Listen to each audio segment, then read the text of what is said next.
नमस्कार मु दीपा आपण मानक ओम दीपा ओडिया किचन को मु स्वागत करुच्ची। आज मु आपण मानक सहित बेसर दिया एही रोही माछर रेसिपी शेयर करुच्ची जहाँकि आपण माने थरे बनातु देखिबे बिल्कुल पूरा नुआ परी लागिबो आ एहाकू खाइबा पई मध्य बहुत टेस्टी लागिबो। एहाकू थरे खाइला माने हाथ चाटी चाटी खाइबा को इच्छा करिवे। एबे चलंतु हमर एही रेसिपी स्टार्ट करिबा। ता पूर्वरु कहि रखुची जदि मो चैनल रे नुआ अछंती ताहले सब्सक्राइब कर दियंतु। देखंतु प्रथमे मु एठी 700 ग्राम रो रोही माछ को भलो भाबे धोई नेची आ सेथिरे फाळे लेंबू को चिपुड़ी देउची। आ एबे एथिरे मु 2 चमच हल्दी गुंड आ 1 चमच लंका गुंड को एही माछ रे दे दउची। आ एठी मु अल्प किछि सोरिष तेल को ऐड करी एठी स्वाद अनुसार 1 चमच लूण को दे दउची। आ एही सब लूण आ तेल आ लंका गुंड हल्दी गुंड देला परे एबे मु एही माछ को भलो भाबे गोळेई दउची। आ देखंतु माछ को एमती ऊपर तळ करी लेउटेकी मसला को भलो भाबे सब गोळेई नेची। माछ को मसला सहित भलो भाबरे गोळेई नेचे। एबे चलंतु हमर एही माछ को फ्राई करि नबा। देखंतु एठी माछ को फ्राई करिया पई मु गोटे कड़ाई रे तेल किछि गरम करि नेची।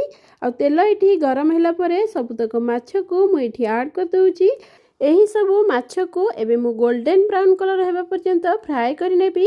आ एही माछर दुई पट साइड को एमती लेउटेई कि हमें फ्राई करि नबा। देखंतु माछर गोटे पट साइड हेई आसलानी आ एबे गोटे पट को लेउटेई कि हमें एही माछ को भलो भाबरे कड़ा करी फ्राई करि नबा। एठी हमर माछ भलो भाबे फ्राई हे जाईची। एहर कलर मध्ये चेंज हे आसलानी आपण देखि कि जानि परुथिबे माछ भजा एठी हमर केते सुंदर हेची।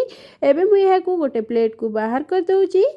मसला प्रस्तुत करने पाई देखंतु मुझे 2टी मीडियम साइज रो पियाज को एमती सरू सरू साइज रो काटी देइथिली। एबे सही पियाज को ऐड कर दउची। आ एठी किछि रसुण को ऐड कर दउची। आ एठी हाफ इंच रो अदा को मु एमती छोट छोट खंड करी काटी देइथिली। एबे एही अदा को ऐड कर दउची।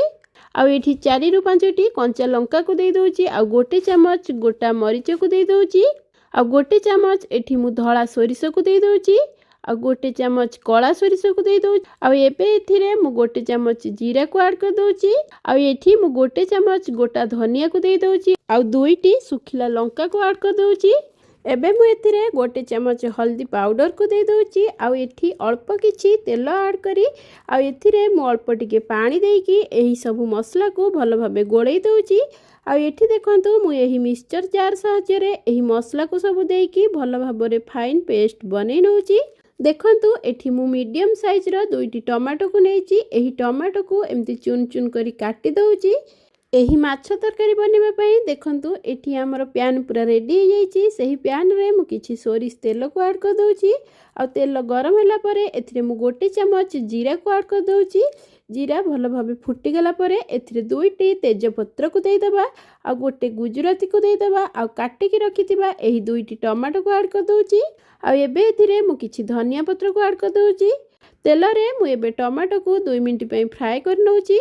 देखंतु एठी मु जे मसला पेस्ट को बनेइथिली सही मसला पेस्ट को एबे ऐड कर दउची। आ सेथिरे एबे मु 1 चमच केवल लंका गुंड को ऐड करची। आमे एठी आदौ कोनोसी मसला को ऐड करिबा नै। ता पूर्वरु आमे सब गोटा मसला को एही मसला रे ऐड करके भलो भाबरे गोटे पेस्ट बनेइथिले। सेति पई मु एठी कोनोसी मसला को ऐड करू नै। एही मसला को 2 रु 3 मिनिट पई मु भलो भाबरे कसला परे एहा को देखंतु 3 मिनिट पई कवर करी छाड़ दउची। 3 मिनिट एठी हेला परे चलंतु हमर एही कवर को खोली की चेक कर नबा। देखंतु मसला रो लुक देखि आपण माने निश्चय जानि पारुथिबे एठी मसला प्राय 80% हेई आसलानी। आ एथिरु तेल मध्ये रिलीज हेई आसलानी। मसला एठी हमर भलो भाबे कसिला परे एथिरे मु 2 ग्लास पानी ऐड कर दउची। देखंतु एठी मु स्वाद अनुसार 1 चमच लूण ऐड कर दउची। आ एहा को कुक हेबा पई आमे 5 रु 10 मिनिट कवर करी छाड़ दबा। देखंतु एबे एही तरकारी हमर फुटी आसलानी। एबे एथिरे मु भजा माछ को ऐड कर दउची। आ एहा को गोळेई की पुणी 5 मिनिट कवर करिकी कुक हेबा पई छाड़ दउची। एठी ऑलमोस्ट मोर 5 मिनिट हेई जाईची। एबे चलंतु कवर को खोली की चेक करि नबा। देखंतु तरकारी रा लुक देखि आपण माने जानि पारुथिबे एही तरकारी केते डेलिशियस हेतिबो। शेषरे मु एथिरे किछि कटा धनिया पत्र को ऐड कर दउची। आ एबे हमर प्रस्तुत हेई गेला बेसर दिया एही रोही माछर तरकारी। एहा को आमे एठी बेसी झोल रखिबा नै पूरा ग्रेवी बनेइबा। आ आपण माने एहा को भात किबा रोटी सहित मध्य खाई परंती।